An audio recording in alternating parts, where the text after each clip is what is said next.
ಗರ್ದಿಗಮ್ಮತ್ ವೀಕ್ಷಕರಿಗೆ ನಮಸ್ಕಾರಗಳ್ರಿ. Gardigammat face follower ಆಗ್ರಿ, YouTube subscribe ಆಗ್ರಿ, share ಮಾಡ್ರಿ, like ಮಾಡ್ರಿ, ಕಮೆಂಟ್ ಮಾಡ್ರಿ. ಪ್ರತಿ ದಿವಸ ಲೈಕ್ ಕಮೆಂಟ್ ನೀವು ಮಾಡೋದು ನೋಡ್ರೆ ಬಹಳ ಖುಷಿ ಅನಿಸ್ತೈತಿ ನನಗೆ.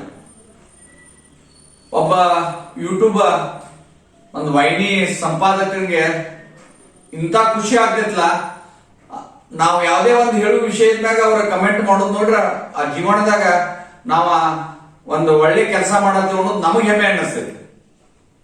ಈಗ ಒಟ್ಟ ಬೆಳಗಾವಿ ಜಿಲ್ಲಾ ಜನರ ಚಿತ್ತೆಲ್ಲ ಹುಕ್ಕೇರಿ ಕ್ಷೇತ್ರದ ಮ್ಯಾಗ ಐತಿ. ಯಾಕಂದ್ರ ಅಪ್ಪನಗೌಡ್ರ ಕಟ್ಟಿದಂತ ಸಂಸ್ಥಾಗಳು, ಅವರು ಒಮ್ಮೆ MLA ಅದಾವ. ಅಪ್ಪನಗೌಡ್ರು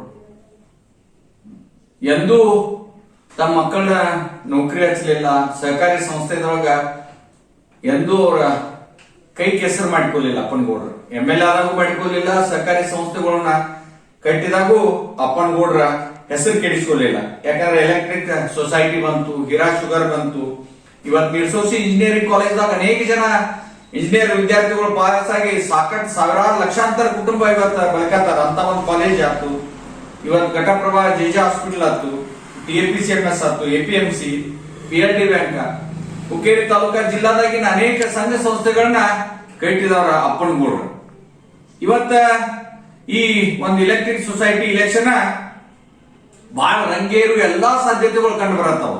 ಒಂದ್ ಕಡೆ ಇವತ್ತ ಸತೀಶ್ ಜಾರಕಿಹೊಳಿ ಜೊಲ್ಲೆಯವ್ರ ಗುಂಪನು ಬಹಳ ಅಂದ್ರೆ ಬಹಳ ಪ್ರೆಸ್ಟೇಜ್ ತಗೊಂಡ್ಬಿಟ್ಟಿದ್ದಾರೆ. ಅದೇ ರೀತಿ AB ಪಾಟೀಲ್ ರಾತು ಮಾಜಿ ಮಂತ್ರಿ, ಮಾಜಿ MP ರಮೇಶ್ ಕತ್ತಿ ಅವ್ರ ಗುಂಪು ಬಹಳ ಪ್ರೆಸ್ಟೇಜ್ ತಗೊಂಡೈತೆ.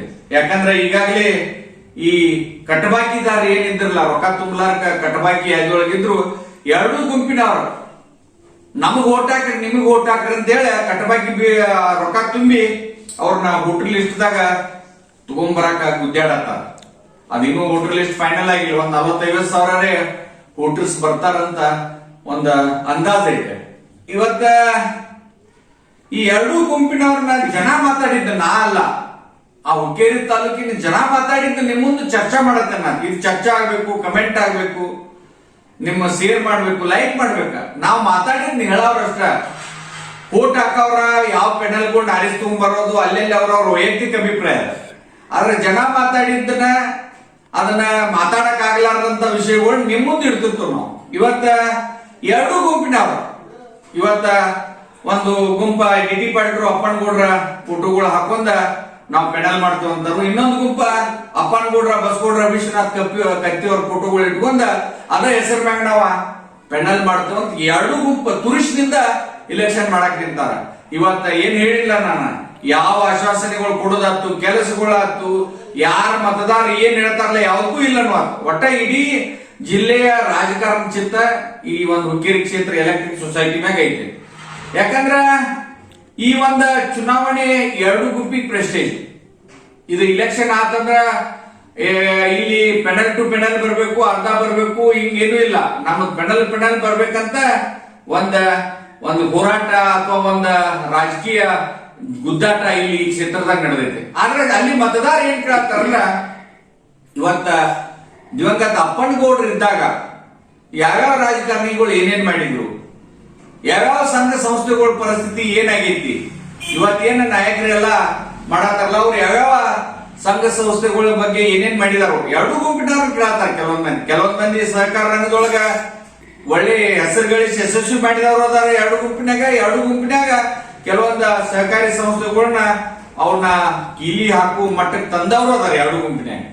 ಆದ್ರ ಇವತ್ತಿಬ್ರು ಅಪ್ಪನಗೌಡ್ರ ಒಂದು ಫೋಟೋಗಳು ಹಿಡ್ಕೊಂಡ ನಾವ ಮತ ಕೇಳ್ತು ಅಂತಾರ. ಅವ್ರ ಒಟ್ಟಾರೆ ಅಂತ ಅಪ್ಪನಗೌಡ್ರಂತ ಶ್ರೇಷ್ಠ ವ್ಯಕ್ತಿನ ಯಾಕೆ ಈ ಚುನಾವಣೆಗೆ ತರ್ತಾರು? ಅಪ್ಪನಗೌಡ್ರು ಕಟ್ಟಿದ್ದ ಸಂಘ ಸಂಸ್ಥೆಗಳ ಪರಿಸ್ಥಿತಿಗಳು ಏನಾಗಿದಾವು? ಇವತ್ತು ಅವ್ರ ಹೆಸರು ಇಟ್ಕೊಂಡು ಹೋಗಾಕ ಇವರಿಗೆ ಏನ್ ಅರ್ಹತೆ ಐತಂತ ಹಿಂಗ ಮಂದಿ ಮಾತಾಡಕ್ ಶುರು ಮಾಡಿದ್ರು. ಅದಕ್ಕ ಎರಡೂ ಗುಂಪಿನವರ ಆತ್ಮಾವಲೋಕನ ಮಾಡ್ಕೋಬೇಕವ್ರಂತ ಅಲ್ಲಿಯ ಮತದಾರ ಹೇಳಿದ್ದ ನಿಮ್ ಮುಂದೆ ಹೇಳ್ತಾನೆ. ಅವ್ರ ಅವಲೋಕನ ಮಾಡ್ಕೊಳ್ಳೋದು, ಆತ್ಮಾವಲೋಕನ ಮಾಡ್ಕೊಳ್ಳೋದು ಅವ್ರಿಗೆ ಬಿಟ್ಟಿದ್ದ. ಹುಕ್ಕೇರಿ ಮತದಾರ ಮಾತ್ರ ಬಹಳ ಪ್ರಬುದ್ಧರು, ಶಾಣ್ಯಾರು, ನಾವ್ ಎಲ್ಲಿ ಏನ್ ಮಾಡ್ಬೇಕು ಅನ್ನೋದ ಗೊತ್ತೈತಂತ ಅವ್ರು ಹೇಳಿದ್ದ ನಿಮ್ ಮುಂದೆ ಹೇಳ್ತೇನೆ. ನಮಸ್ಕಾರ.